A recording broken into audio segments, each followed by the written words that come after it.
Hey, I'm Michelle. Welcome back to my channel. And we have a little bit different venue here. My kids are home. They're out in... I better go check on that. Oh my gosh. Do you know this is like the third time I've tried to film this video? Right before this, I was trying to film right before the sun went down. Time was against me. Anyways, so trying to get through this. I apologize. Now I'm feeling quite tired. Now there's sirens. Motherfucker. Everything is against me. Alright, so we're going to go ahead and start with books that I've read for clubs. And the first one is Love in the Time of Cholera by Gabriel Garcia Marquez. I ended up reading this for the Read Your Bookshelf challenge. The prompt for that challenge was to read a book with love in the title. So, mission accomplished. I finished this book. This is actually the third book that I've read by this author. This is also now my favorite work from this author. I read 100 Years of Solitude, and I read My Melancholy Horrors. That was gross. But I like this one better.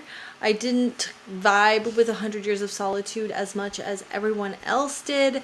So I felt a little bit, unfortunately, disappointed by that one. But this one was really good. So this one, Fermina and Florentino, as they are young and they fall in love, and he starts sending her these love letters. Her father finds out. And he flips out. He realizes things have gone too far, and the only way to save her is to take her away from the city. So that's exactly what he does. He packs him up in the middle of the night and takes him away. She spends some time with a cousin who kind of... Does that happen in the book or the movie? So she does end up meeting a Dr. Urbino. So they go on about their lives. She gets married to the Dr. Urbino. Florentino is still in love with Fermina and vows to love her always. But he does end up going about his life, biding his time, having many, many affairs. And then when Fermina's husband passes away, he shows up and professes that he has still loved her all of these years. And what will she do about that? Has it been too long? Are they different people? So we answer that question. This was really fun. Also, I do love Gabriel Garcia's writing. It's really nice. This whole story is during the backdrop of the cholera epidemic. And then the place that this takes place is in Colombia. What is the actual town though? Cartegena, Colombia. So yeah, that's this book, and I did thoroughly enjoy it. The next book that I read that I'm going to talk about is Sleepwalking by Meg Woolitzer. I read this book for the Dark Academics Book Club, and me and this book didn't get along at first, but I did end up giving this book 3.5 stars. So this book is about this group of 3 girls. They meet in college, and they are each fascinated with a poet, a dead female poet. They each have a favorite female poet that is dead and committed suicide. And because of their affinity, they are kind of known as the Death Girls. And they have this whole sad girl vibes thing going on. Beyond that, our main character is also grieving the loss of her brother. One of the girls follows Sylvia Plath. Another girl follows another poet. I can't think of who it is. And then our main character follows a poet called Lucy Asher, who is completely fictionalized for the purpose of this book. So my feelings on this. At first, it was really hard getting into it. I thought that it was boring, it was dull, and the writing wasn't even good enough to inspire me to really keep reading. So it wasn't going very well. And then this thing happens, and our main character makes this choice that kind of goes along with her favorite poet and mixes things up a bit, and it gets a little crazy. So then my attention really got into it. And the message of the story ended up being pretty nice. And it was how she deals with her grief and how she learns about grief through these people and how she helps them with their grief as well. So it kind of comes first full circle, and it's kind of interesting how it all ended up playing out. But like I said, I still felt like overall it was kind of dull and disappointing being that our main characters follow poets. I had anticipated something a little bit more lyrical in the writing, and I still feel like the writing was mediocre. Also, I just have to make note of, I've changed my mind on it since then, but at first I didn't understand. I thought it was laziness, honestly, on the author's part, that she chose to pick a fictionalized poet for our main character to follow. I thought maybe she just didn't want to do the research of something like that, so I thought it was just kind of lazy. But then I had to change my mind because of where the story went. It had to be fictionalized poet, otherwise the facts wouldn't exactly line up. So I've changed my mind on that point. I did get on Discord in the book group and kind of voice these opinions, but I haven't gone back to like amend those opinions yet. And I don't know if anyone there actually knows about my channel or watches it or anything like that. So anyways, just had to put that out there. The next book I read that we will talk about is Wicked, The Life and Times of the Wicked Witch of the West by Gregory Maguire. And I read this one with my brother and sister. This was a gift from my brother to both me and my other sister, so we could all read it together. So that is what I did. I finished this book. This book was a lot of fun. Honestly, it felt really long sometimes, to be honest, but overall, it was a lot of fun. It's an adult retelling or origin story of the Wicked Witch of the West and how misunderstood she is.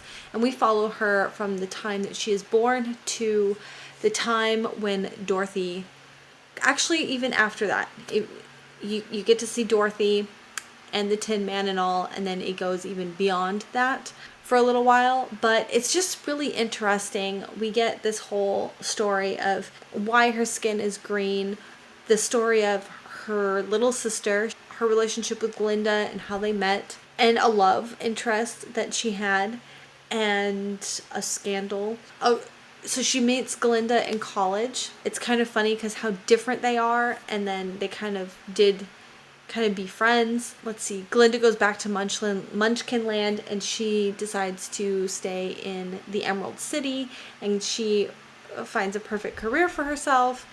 And then she even becomes this animal activist, which I thought was really cool. There's lots of tones of racism in here, which I ended up really thinking that was really interesting take. And there's animals in here that talk and have personalities, and they are fighting for equal rights, and she kind of becomes an advocate for them. So she does so much good, but then we know her as so wicked, so it's kind of like how she becomes so misunderstood.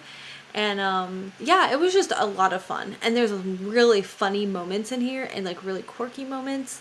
And oh, the original series, The Wizard of Oz by Frank L. Baum. I didn't know this because I grew up with the movie, and I still have not read the original Wizard of Oz, but the Wizard of Oz is the first in a whole series of books. And you can tell that this author did a lot of research, and he pulls from like the whole series. There's like something with a funky TikTok watch or something in here as well, and I thought it was just really well done. And I do kind of want to go back and read the originals just so that I can connect to this story in that way. So that is that. Yeah, we'll go ahead and talk about these next 3 books. I was going to do a video featuring these books for another purpose, but I think I'm not going to do that video after all. And we'll just talk about them here. These are 3 books that I went ahead and prioritized for the purpose of knowing that once I read them, I wasn't going to keep them. So that's what I ended up doing. So the first one is Rules of Magic by Alice Hoffman. This is the prequel to Practical Magic. This goes back in time to their ancestors, to Maria Owens, and how she is the one who started the curse on the family. For any female that falls in love, their love will die. So how that came to be, and then kind of we get a lot of backstory on the family tree, but mostly we talk about the aunts from the movie and their brother Vincent and how they grew up. So they actually grew up with no magic, and then when they reached a certain age, they went and spent the summer with an aunt, Isabel, who taught them magic, and then it follows everything that they went through. And it even follows the story up until the aunts meet Jillian, Sally, and Jillian. So it's really cool. A lot of stuff happens in this book. I felt like it was a much quicker read than Practical Magic, and a lot more stuff happens in it. I definitely feel that this book is superior to Practical Magic, and a lot more magic happens in it. Because did you know Practical Magic was very kind of more magical realism? Oh, and something else I really liked in here is there'd be these long passages where it'd be like, wash your hair with rosemary on night of a full moon to keep something or other away. And it would have all of these different practices, and I really liked that, like their superstitions. And I thought that that was really cool. This was a really good book. I really enjoyed it. This, I believe I gave this 3.5 or 4 stars. But yeah. That being said, I do really like this book, but I don't think that I'll end up reading it again. I mean, I'm gonna go ahead and unhaul this book. The next book was, still from that list, was Along for the Ride by Sarah Dessen. Perfect timing to read a very, like a real romance. This is young adult romance, and it follows this girl who goes to spend, she like just graduates high school, and she goes to spend the summer with her dad and stepmom and their new baby. And also there's there's obviously the love interest. She makes a couple new friends, she gets a summer job. Her summer doesn't really turn out the way she anticipated, and her dad is also an author. I know I'm kind of like flying through these things that are on my mind. Sorry if it's a little disorganized. My thoughts on this one are kind of disorganized because like the first half of the book, before she goes and gets her summer job, she's kind of like one character who is kind of cool to read from. I actually really enjoyed her character, and I kind of enjoyed the relationship that she had with her dad, and kind of things, her perspective of him seemed to have changed, and that was kind of crazy. I also liked how she kind of started warming up to her stepmom, and even the love interest was pretty interesting. When it really started to go downhill was when she got this summer job, and she's working at her stepmom's boutique doing the books, and she's considered like the smart girl, which is all fine and good. I completely commend that. But she takes that, and she's so horribly judgmental towards the other girl who works at the boutique, because the other girl who works at the boutique is same age, and she is all about like fashion and clothes. She's really girly, and she helps the customers find like the perfect outfit, and she can tell you everything there is to know about all these different pairs of jeans or whatever. But our main character is really down on her, and is just like, oh, whatever, she's so girly, and so she must be dumb, and therefore also because she's smart, she's got better things to do than think about clothes. And I really just hate that for so many different reasons. Like, you can be smart and also have a good fashion sense and care about what you look like and what your hair looks like. Like, there's nothing that makes you smart or dumb because you like that kind of thing. And it drives me crazy. However, throughout the story, her judgment, her preconceived notions do get challenged, so there is that. But come on, we're a little too old for this kind of judginess, aren't we? So then the next big thing that just like knocked this down a whole star for me was, oh, that's right. Okay, so she's like, oh, I'm such a bookworm and I'm so smart, but I don't understand like street smarts and how to like talk to guys. But the first relation she had with a guy was completely like promiscuous, and it really didn't fit in line with the narrative she was trying to spin about herself later. And she didn't understand that to sleep with someone else's boyfriend, like she was kind of like, oops, but then like didn't understand that would make someone angry or something. Like, it was really dumb. And then she ends up making friends with these girls and this new like love interest, and they decide to like put on a new prom because like none of them had a good prom. And I'm like, you guys are graduated high school and you want to play at like being an adult, but then we're gonna have this like redo of a high school prom. It was very mixed signals there for me, and it really like just, I don't know. It is young adult, so maybe if you're like 17, 18, 19, this is really good. But for me, it's just not, it's not good. It's not. That's the DNFing. Okay. That being said, I do have one more Sarah Dessen book on my shelf that I wanted to include soon. Now I don't know if I should read it. No, I should read it. I mean, I'm glad that I read it, but should I read another Sarah Dessen book? Is it going to be like that? I don't know. The next one I read was Flowers in the Attic by V.C. Andrews. And This one's been everywhere. This is super popular. I thought it was a thriller, and I guess that it is. So my mom came to visit and she was like, "Oh, it's a love story." And I was like, "Wait, what? I thought it was a thriller." I didn't know that this had incest. The second she told me, I was like, I'm not gonna like that book. At all. Like, there's nothing about that I'm gonna like. Okay, so reluctantly I was like, okay, let me just read it and find out instead. Because every time I look at this book, I'm like, really? So anyways, this book is about this wonderful family. Mother, father, and 4 children. One of them's like 12, one of them's 14, and then they have twins. I forget how old the twins were when they were that. I forget how old the teenagers were from the twins. Anyways, so there's this perfect family setting until the father gets killed in an accident. Turns out they were not financially independent at all, and everything was on credit, so everything was going to get repossessed. She had no skills to even go get a job to support herself and the kids. So she writes home to her family, who we find out she's been away from. She was disinherited. She was offended them in some way. But in this time of need, she writes frantically to them and just begs them to take her in. So her mother accepts, takes them in, but they can't tell them that there are children, because the reason she got disinherited was because of who she married. So when they get there, they take the children to this one room way in this wing that like nobody goes to, and it's also connected to an attic. There's like an attic door in the room. So they have that in the attic room. And they have very, very strict rules of what they can and cannot do and how they must speak to their grandmother. And their grandmother is like this horrible witch. So they thought that like their mother promised them, oh, you're only going to have to stay here for like a night or two. Everything will be fine. Oh, there's also only 2 beds. They are specifically instructed that the girls sleep in one room, in one bed, the boys sleep in the other bed. The grandmother is very, very religious and like terrified of sins happening, and their day turns into a week, the week turns into a month. It turns into 3 years before they finally get out. The things that happen to them while they're in this room are just horrible.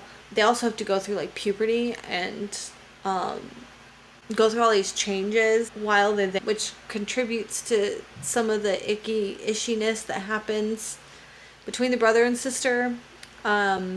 Oh man, but that the mother, she like comes to visit them quite often at the beginning, and she has all these promises, like she's going to be taking classes so that she can get a job. She's going to be socking away money so that they can escape, and they have to wait until her father dies now, like all this stuff, and their hopes just keep getting shattered. Then meanwhile, like while their mother is gone, the grandmother comes up and brings them a basket of food every day. Oh my goodness, so much happens in this book, and it's horror. I would think it's like thriller horror for sure. But the twist that happens at the end, like when they find out the truth of everything, all these little truths that happened, oh my god. Like this made this book actually really good because it was so disturbing. At first it took me a while to figure out how I felt about this, because on one hand, like it's horrible what happens in this book, like how can you like it, but at the same time it was just written really well. And it definitely had a little bit of a whimsy way of storytelling, which I definitely think helped make this, what was so disturbing, like just so compelling to keep reading. So I do have to agree, this book was really good, but very dark, twisted, and disturbing. There's no doubt about that. So that was that book. That being said, I don't think I'm going to reread this book, so I am going to unhaul this book, but I'm glad that I read it. Okay, let's go ahead and move on to 2 audiobooks that I read. The first one is My Name is Red by Orhan Pamuk.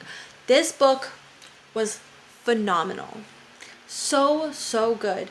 I first heard of this from Emmy's channel. She read Snow, but she was interested in this book, and then it came available on my audiobook, so I picked it up. I also got the ebook. It's about Turkish miniaturists, which is an art form in Turkey. So the main character is a miniaturist, and he works with a bunch of other miniaturists for the Sultan. And I guess the idea is they transcribe history with art, and none of them are supposed to have like their own art form. There's many kind of like strict rules about it, which you learn about throughout the story. Very fascinating. Also, you learn about history through this art form. And then you kind of have like the political system of that time in history, as well as these politics within the miniaturist community. And we start out the book with a murder. And we are in the main character's head as he is at the bottom of a well, dead. And we backtrack to find out what happened in his life to wind him up at the bottom of a well. What makes this book so challenging to read in one aspect is that it will start out each chapter like, my name is Death, or my name is Red, or my name is Black, or a tree, or a dog. And the narrator is like a tree or a dog. But then throughout the chapter, we will switch narrators to the main character. So there was a lot of times where I kind of had to go back and figure out like what had happened. So it made it challenging, but it was so good. Well, first of all, it's just completely unique. And then it's also just so culturally rich. I think that was another thing that kind of made this a little bit more challenging as well, is being so far removed and not quite understanding the culture, especially in such a historic time period as well. Like miniaturist, for instance. So I had to look that up just from the get-go. So beyond that, I didn't look up a whole lot of things as I was reading. I just kind of enjoyed the story. There's so much symbolism. It is lots to do with color and art, completely infused just within the story and the main character's life with his family. Y'all just have to read it. It was so good. I really don't think at this point I can say anything else about it. It is a challenging read. It definitely takes a lot from the reader, but is so worth the journey. The next book I would like to talk about is Convenience Store Woman by Sayaka Murata. This book has kind of made its rounds through booktube, so it was on my radar to read, and it finally came available on audiobook. And I didn't realize how short it was. The physical book is about 176 pages. I ended up listening to this book while I was doing grocery shopping, so it was pretty cool. So it was like a couple hours, like less than a couple hours. Being that it's so short, it's just a tiny little slice of life, and it talks about one simple subject, this woman who is kind of this black sheep, and she grows up to be a convenience store worker, and she is very pleased, and she has a lot of pride for her position. I thought that was such a refreshing character, because she is just like, she goes to work every single day with a huge smile on her face, like ready to set to work and do the best job that she can, and she's so much pride in her work. But despite how much criticism she gets for her lifestyle, a lot of people in her life feel like, well, she's 30 years old. She should have a man in her life. She should be doing something more than working at a convenience store. And they kind of look down on her for that. They kind of go back and explain how, like, she doesn't understand a lot of things. And, like, social constructs, she just never did quite get it. And so she's very awkward and weird. Doesn't quite fit into places. And she doesn't know why.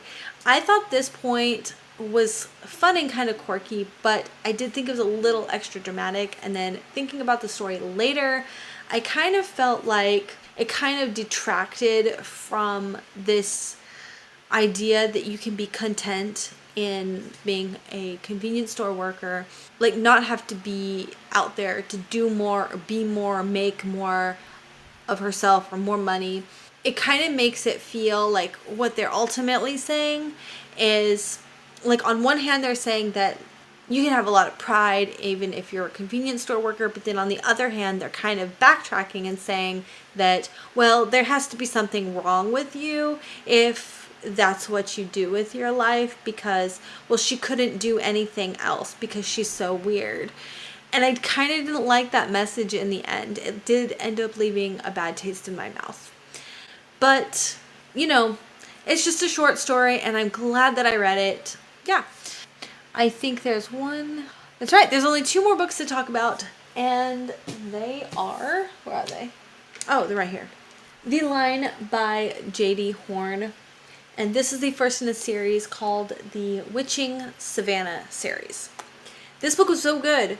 I was really surprised. It's pretty short, fast, quick read. It's a young adult, witchy southern novel. Takes place in a really small town. This is going to bug me so much, but there is a page falling out here. You probably can't see it, but I got to about the middle page, and all of a sudden this page like came undone, and it's falling out of my book. So that kind of sucks. And I didn't even like crack the spine. I mean, there's like one little crack in it. It's kind of a stiff book.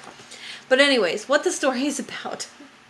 So this takes place in a small town. It's got these witches. So our main character actually doesn't have any magic. So she's kind of the black sheep of the family. She does have a twin sister who's very powerful and in training to be an anchor to hold the line. So the line is this mystical thing, and they have about 10 or 12 different families in different places, and they all hold anchor. They each have one representative to anchor the line, and this line keeps the bad demons and shadows out of our world. So her sister is kind of like the apple of the eye, the princess, the most stunning, beautiful girl, and going to be the next anchor.